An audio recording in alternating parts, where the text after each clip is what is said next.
Hi, everybody, and welcome to episode 15 of What Cause Inspires You. I'm your host, Alisha Gupta, and today I have with me Anya and Kathryn. I launched What Cause Inspires You podcast as a way for students to share the service they're doing in their communities. We encourage youth like these girls who are making a change to improve the world to speak up about their stories and become a leader in the movement. Anya is a senior at Lakeside School and has been an artist for as long as she can remember.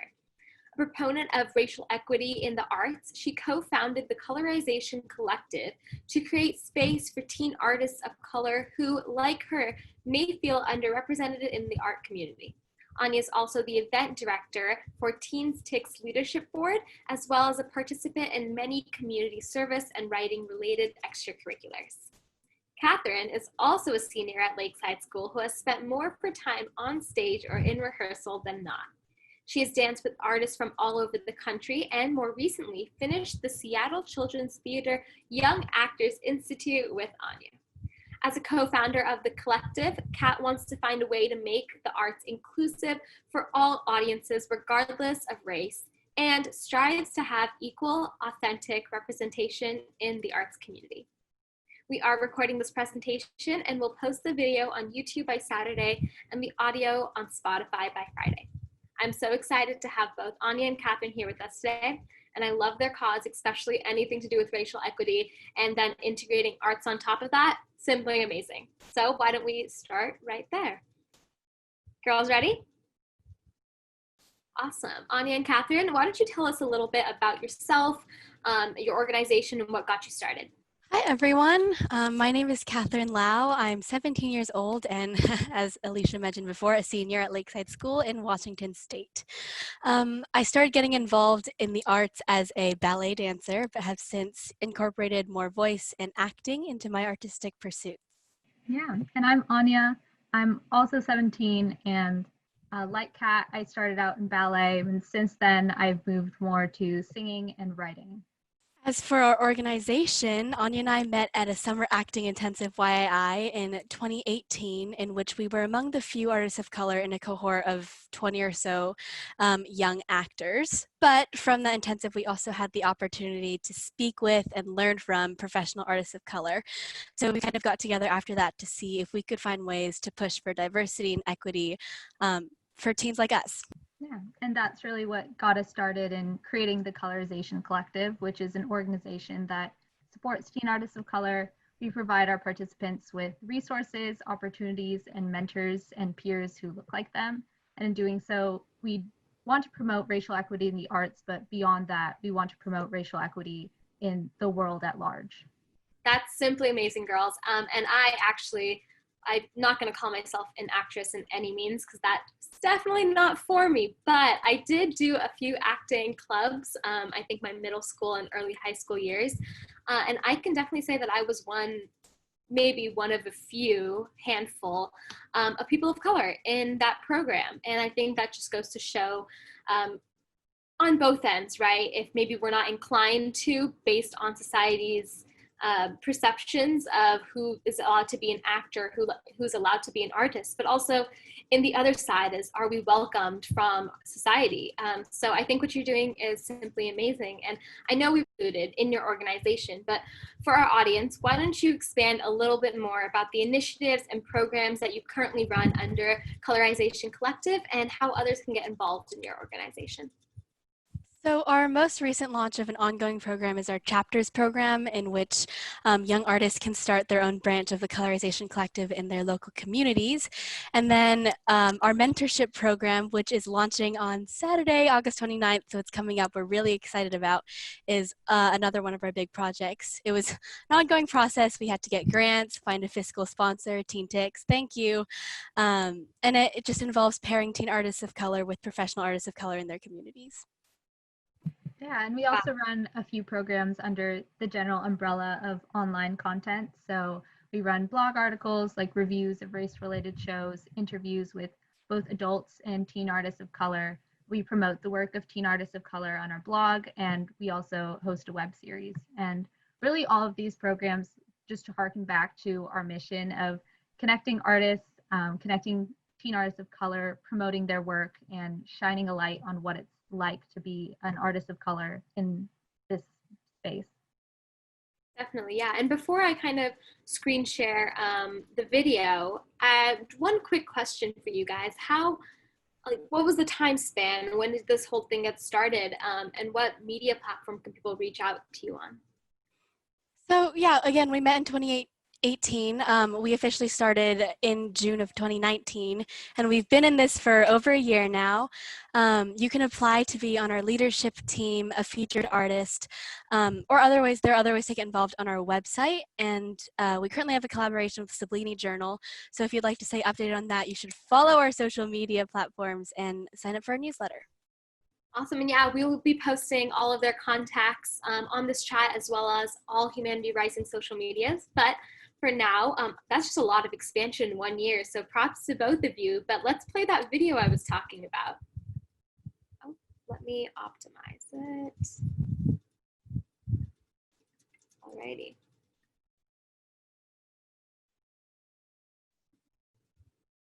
In general, I have definitely felt that race is a barrier in my experience of being like a thespian of color.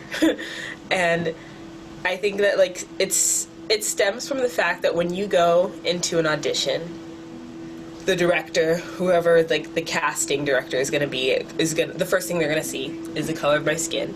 And I think that they're going to, from then on, like have this opinion already in their mind of like who I am. It's always a worry of like them thinking more about my race than of my like actual talent and casting me because they want to fill a quota. To other people it seems like the reason I get cast or like the reason I'm in the drama department or the reason like people like the director like likes me or something is just because I'm the token black person that they have to like save or raise up. My experience being the only person of color in like an all-white cast has been kind of hard, honestly. It definitely feels very isolating. I feel like I'm always having to like prove myself in some way or like represent for the rest of like my race or like for the people who come after me.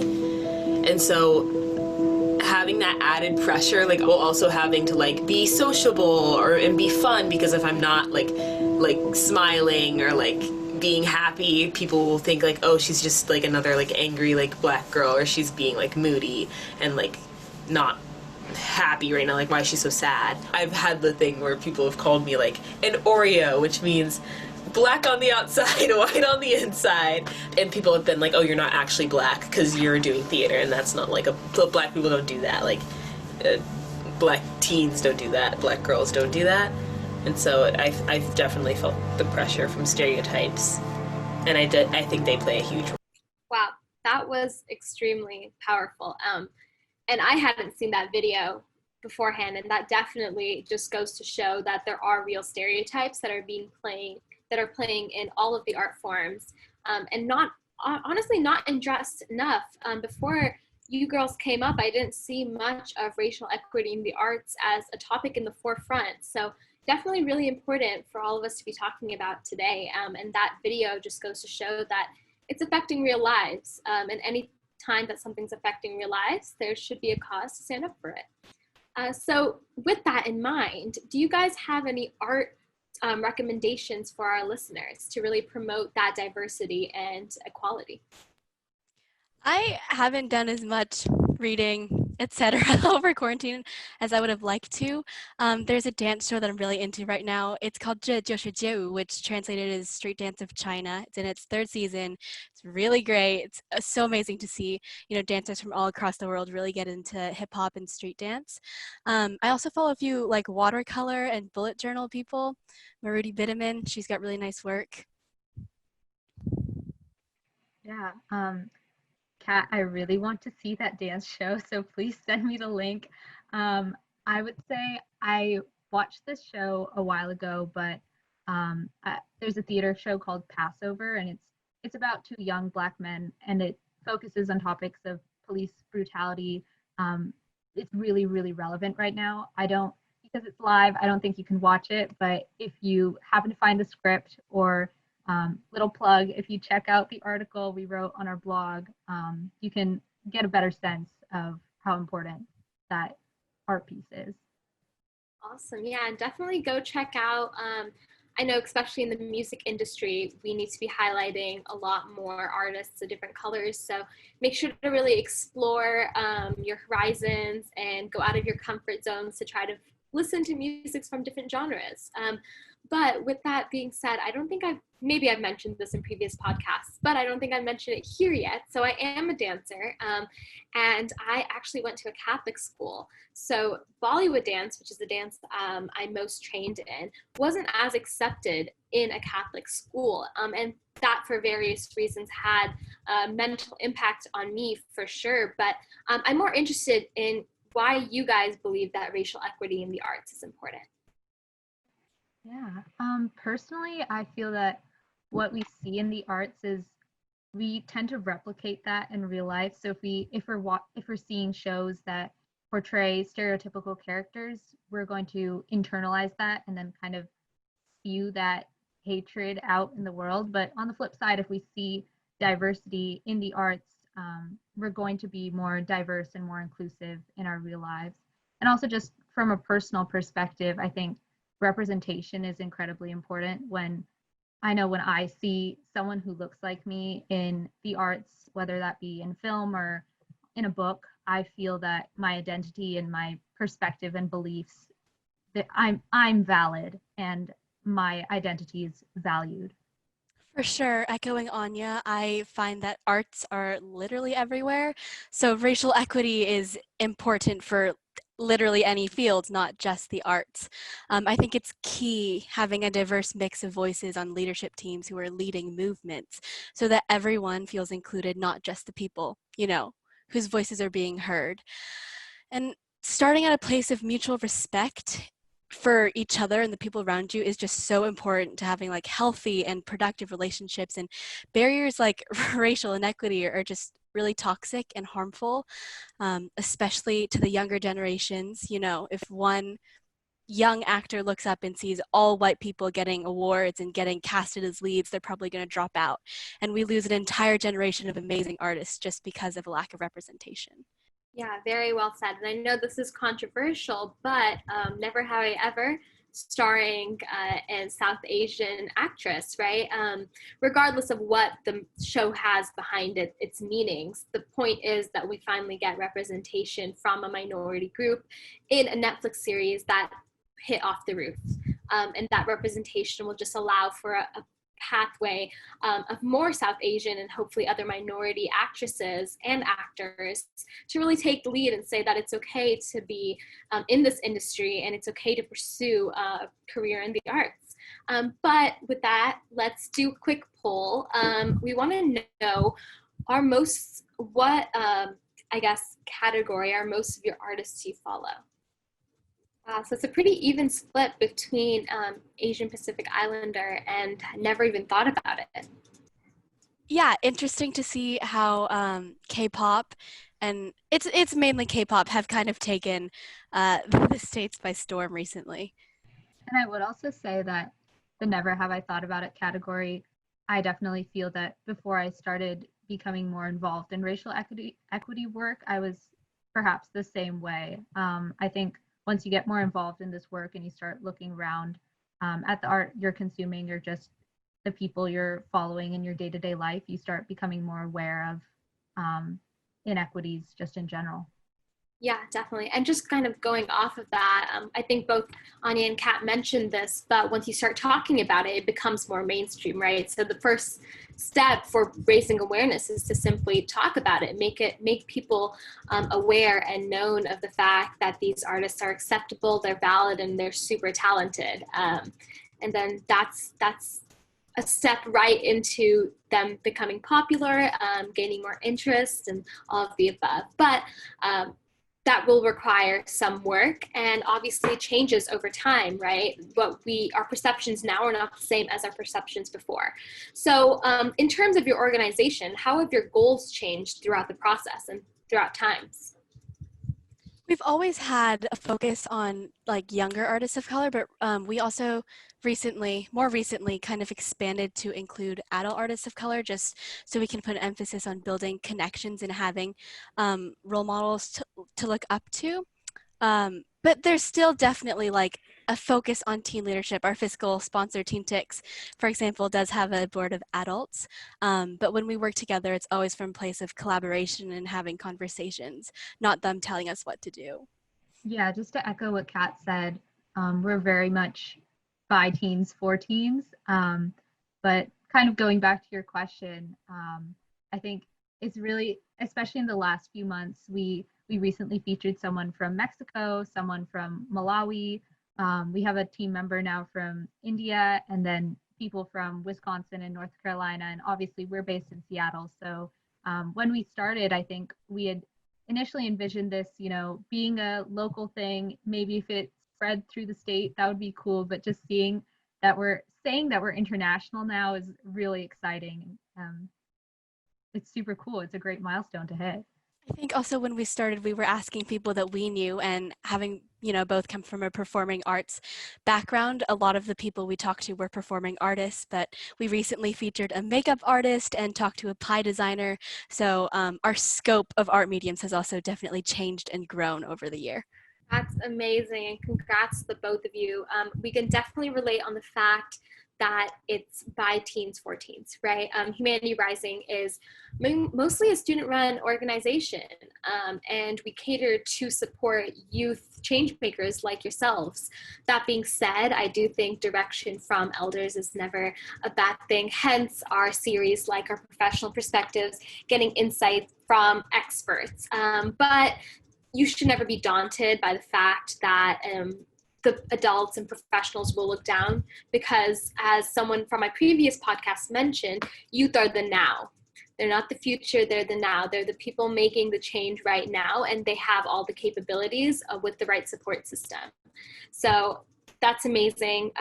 And I think that just kind of leads us to our next question here. But what have you guys learned personally while running the Colorization Collective? Yeah, I think for me, I think the importance of communication at the beginning of this process. Kat and I were obviously co-founders, but I feel like I wasn't doing as much communicating as I should have been. But definitely at January, the start of 2020, and definitely even more during quarantine and in April, we've been. I will message her every day. Kat's like, Anya, stop, please give me a break. But I think we've become way more in sync. We know exactly what's happening with the organization, and that's I think why we've been able to have so much growth over the past few months, just because we're so in tune with each other. And for me, I think something that was kind of big is realizing that smaller successes are just as important as, the really big milestones, and should be celebrated and recognized as such, as well as there's power behind what we're doing, and there's some degree of responsibility and accountability, but just really being unafraid to make a stand and support that. And Anya, like we said, we started talking more, and our working styles kind of work really well together. And it's been really cool to see and just realize that, like, yes, this is our thing, but also it's bigger than us. Yeah, definitely well said. And I can see your guys' energy bouncing off of each other. And trust me, co-founding is not an easy thing. Teamwork doesn't always come easy, right? But you guys are doing an amazing job and seem very in sync with your mission, your thought process. So all round of applause to you guys for this. But that we do have time for only one last question. Some would say the most important question, but in light of the recent pandemic, how has the COVID-19 and quarantine impacted your organization, and how have you seen it impact racial equity in the arts? Yeah, I think personally, at my school, I'm the leader of this club called the Our Voice Club, and so we go and to senior homes and we produce for in-person concerts there. And so at the start of quarantine, we were able to collaborate with the Our Voice Club and the Colorization Collective and produce virtual concerts for seniors during quarantine. And that was a really unique experience that I don't think would have happened if, I mean, yeah, I don't think it necessarily would have happened if quarantine hadn't hit. And I would also say, kind of shifting our mentorship virtual, that was definitely that was a big change. That was really difficult, but I'm definitely happy with, as Kat mentioned earlier, how it's turning out. We also really put our foot to the gas in terms of social media. We've built our social media mainly over quarantine. And I think outreach has been a little bit different because everyone is at home and, life is kind of on hold. It's been a little bit easier to just send an email, get a response, and hop on a Zoom to chat about stuff.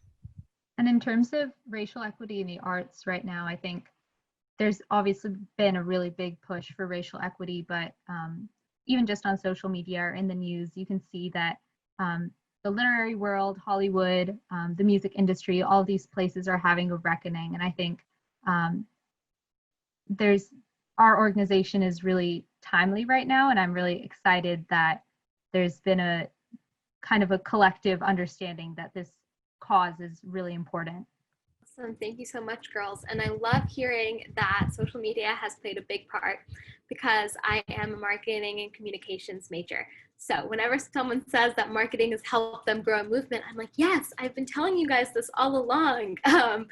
But thanks once again for coming on this podcast and for all the work that you are doing. I will be attaching Colorization Collective's email and Instagram and Facebook and YouTube and all of the above in all of our social media. So be sure to look up for a follow-up post. But honestly, this is so inspirational to me, and I'm sure to everyone who's listening. It's amazing that you both help people feel